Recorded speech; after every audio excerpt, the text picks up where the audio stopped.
Hello students, स्वागत है आपका अपने यूट्यूब चैनल में। आज हम बात करेंगे desk work English class 10। Model paper है आपका 6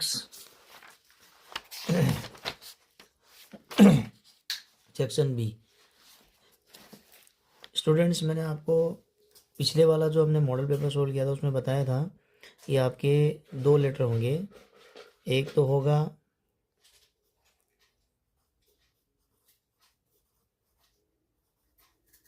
इनफॉर्मल, दूसरा होगा फॉर्मल और थर्ड होगा ईमेल।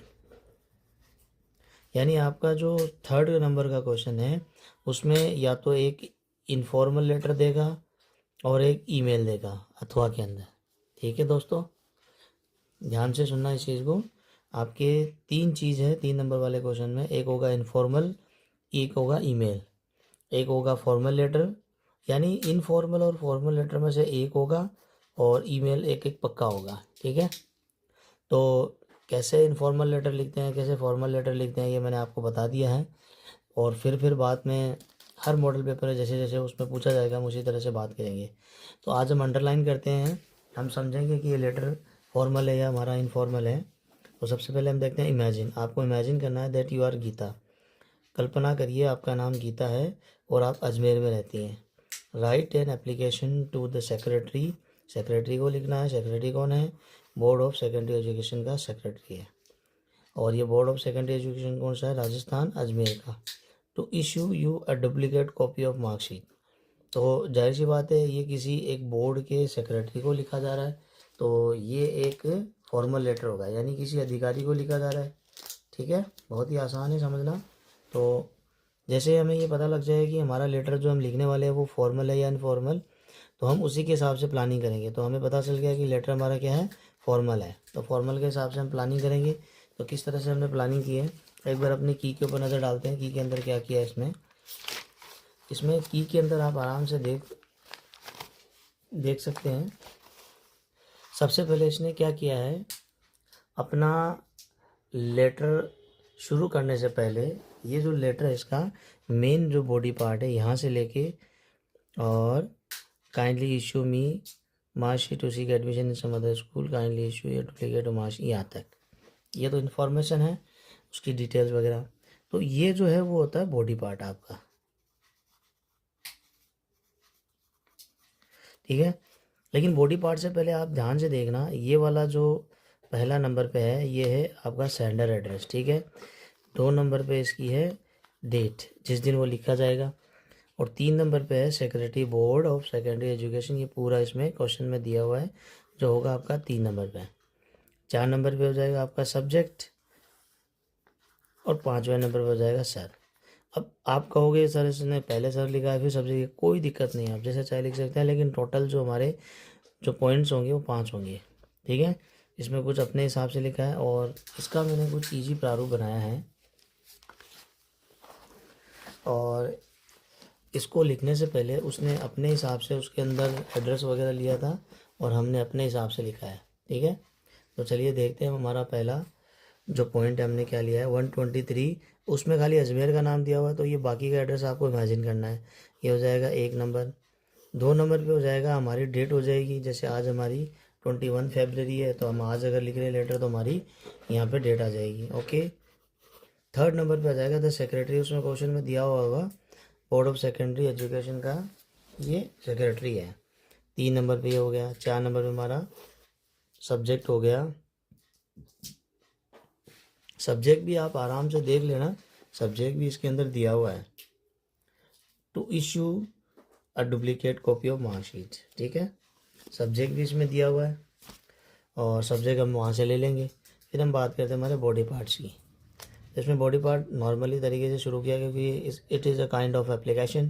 तो respectfully I beg to say that last Sunday I was travelling to another city by bus, my clothes and marksheet were stolen, so I need a marksheet to seek admission. Okay, और in some other school, दूसरी school में इसको admission के लिए marksheet की चाहिए, copy चाहिए, marksheet चाहिए। Kindly issue me a duplicate copy of my marksheet. तो यहाँ पे इसमें आप ध्यान रखना, जो इसमें सब्जेक्ट दिया हुआ था टू इशू यू दिया हुआ सेकंड पर्सन था, लेकिन जब हम आंसर करेंगे तो ये माई में बदल जाएगा। ओके गाइस, तो इस प्रकार हम आगे देखते हैं इसमें क्या दिया हुआ है। Kindly issue me a duplicate copy of marksheet my details. अब ये डिटेल्स बता रहे हैं यहाँ पे, उसने कब एग्जामिनेशन पास किया था, उसके रोल नंबर, फादर नेम और उसका नाम क्या है, ये सारी डिटेल यहाँ पे दिया हुआ है। I am sending herewith a postal order number 387654 as it is fee, यानी फ़ीस का जो डिमांड ड्राफ्ट जो बोर्ड की तरफ से उसमें उसने ऑलरेडी भर दिया है।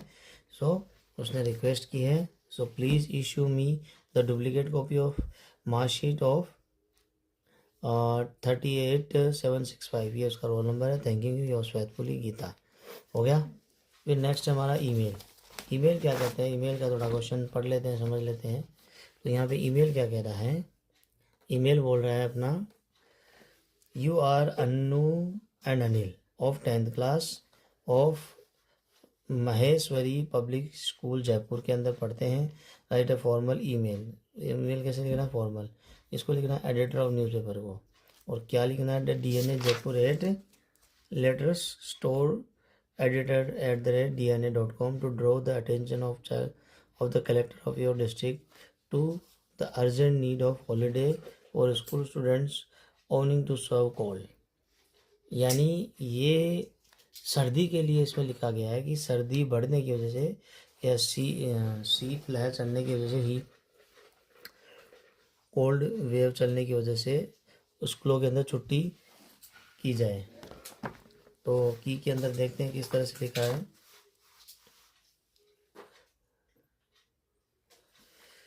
ये लेटर्स, ये तो यहाँ पे एड्रेस दिया हुआ है, CC2 तो जो दिया हुआ है उसमें ऑलरेडी, और सब्जेक्ट हो जाएगा need of holiday for school students और need to serve code, need of holiday for school student, बस इतना भी लिखोगे तो इनफ है।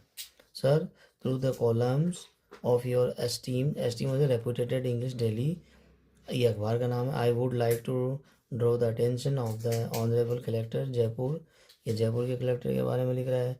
To the urgent need of holidays for school students owing to serve cold kindly issue order and oblige, thank you yours truly Anu and Ali. ठीक है, ये हो जाने के बाद में फिर चौथे नंबर पे आते हैं हमारी स्टोरी। एक आती है स्टोरी और दूसरी अलग प्रकार की स्टोरी, दोनों स्टोरी है, जिसमें पहली का नाम है क्लेवर जैकल, दूसरी का नाम है वुल्फ एंड लैम। तो दोनों स्टोरी के अंदर चलिए देखते हैं, इसका प्रोनाउंसिएशन करते हैं। और इसमें मैंने कुछ अंडरलाइंस भी किए, इस अंडरलाइंस के ज़रिए आप इन शब्दों को याद कर सकते हैं खाली, और इन शब्दों को याद करोगे तो लाइन टू लाइन आप अपने आप भी अपनी स्टोरी बना सकते हैं। बहुत आसान है ये। तकरीबन जो अंडरलाइन किए मैंने, तकरीबन हो गए 15 से 20 word. Only 15 to 20 words you have to remember. अगर आपने ये 20 वर्ड याद कर लिए तो समझ लो कि आपको पूरी स्टोरी याद होगी। बहुत आसान है। और अगर आपको याद नहीं भी होते तो आप इन अंडरलाइंस किए हुए वर्ड्स को अपनी नोटबुक के अंदर टाइप कर सकते हो। बार बार लिखो, बार बार याद करो, बार बार लिखो, तो मैं गारंटी दे रहा हूँ आपको अच्छी तरह से याद हो जाएगी। जितनी आप जैसे एक लाइन बोल कर याद करते हो, रटते हो, उससे ज़्यादा बढ़िया तरीके से याद हो जाएगी। इसको कम से कम 5 से 10 बार आपको लिखना है, 5 से 10 बार पढ़ना है। तो चलिए देखते हैं कौन से वो वर्ड है और किस तरह से इसको पढ़ा जाता है। अ क्लेवर जैकल स्टोरी का नाम है। Once a tiger was caught in a trap. A Brahman passed that way. The Brahman took pity on the tiger. He set the tiger free. Now the tiger wanted to eat him up. The Brahman begged for his life, but the tiger was not moved. By chance, a jackal came there. The Brahman asked the jackal to do justice in the matter. The jackal was clever. He pretended का मतलब है कल्पना करना, that he did not understand the matter. He asked the tiger to be in the former position. Former मतलब पहले वाली position पे। The tiger went into the cage. तो उसकी पहले वाली पोजीशन कहाँ थी, केज के अंदर यानी पिंजरे में। The jackal shut the door quickly. Thus इस तरह से the life of the Brahmin was sad. Think of self before you stand for help. पहले सोच लो फिर बाद में मदद करो। सेकंड है हमारी a wolf and a lamb. Once there was a wolf. One day he was very hungry and thirsty. He went to a river. A fat lamb was drinking water there. He saw the lamb. He thought of a plan to eat him. He accused the lamb for making his water dirty. He was angry with the lamb. The lamb was afraid. He replied how he could make his water dirty. The water was flowing from wolf's sides to his side. Then the wolf told him that he had abused him the previous year. The lamb politely replied that he was not born the previous year. Then the wolf said that it must be his mother. The wolf killed the lamb and ate him. Might is right, यानी शक्तिशाली हमेशा सही होता है. फिर हमारी next जो question है पैराग्राफ. एक पैराग्राफ जो डायग्राम दिया होगा और एक पैराग्राफ जिसमें टॉपिक दिया होगा. इसमें टेररिज्म का है और ये जो हमारा एक है वो किसी बस स्टैंड या रेलवे स्टेशन का. इसमें पटरियाँ दिख रही हैं, हाँ तो ये रेलवे स्टेशन का एक सीन है. तो उसको लिखने का तरीका बहुत ही आसान था. पिक्चर शोज में भी मैंने कुछ अंडरलाइन किया तो उसी को इसी प्रकार डील करना है. द पिक्चर शोज है ना, यहाँ पे सिंगुलर है तो प्रेजेंट सिंपल पे ऐसे ही आता है. A busy railway station platform filled with people, some waiting, others walking with bags. A train stands on one side and a metal roof covers the platform. Railway stations are important places where people from different places come together. They help connect cities and towns, letting people travel to see family, work, or go on adventures. Stations are full of life and stories where many people meet for a short time. Next हमारा terrorism पे था, तो terrorism देखते हैं. Terrorism is a global problem. Indian parliament was attacked. Legislative assembly to Jammu and Kashmir was attacked. Terrorist attack Mumbai too. American World Trade Center was attacked. A British railway station was attacked. Punjab state and Jammu and Kashmir have experienced terrorism for a long period. Terrorists kill innocent and ordinary people. Poverty, frustration, discrimination, unemployment, politics, etc. are the reasons for terrorism. Some rough nations also aid and abet terrorism. All the nations of the world should join hands to curb it. तो इस तरह से हमारा ये B section पूरा होता है. I hope आपको बहुत ज़्यादा हेल्प मिली होगी इस बी सेक्शन को सॉल्व करने में और समझने में. तो आपको गाइस इसमें जो मैंने ये लेटर वाला लिखाया है पोर्शन, ये मैं फिर से आपको दिखा देता हूँ. ये आप इसमें इस तरह से उतार लेना क्योंकि ये आपको मिलेगा नहीं. तो ये यहाँ से ये एड्रेस वगैरह शुरू हो रहा है.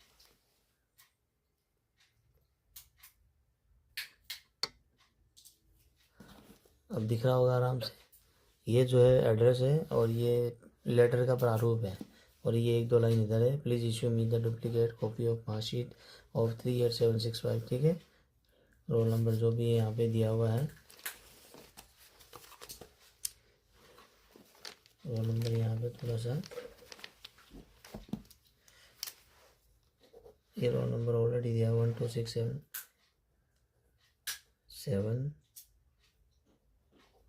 ठीक है, ये गलती से लिख दिया. तो ये इस तरह से आप इसको सॉल्व कर सकते हैं. फिर हमारा नेक्स्ट है मॉडल पेपर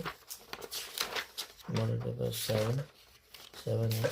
7 के बी सेक्शन की बात करेंगे नेक्स्ट वीडियो में. तब तक के लिए आप इसको पढ़िए. Thank you.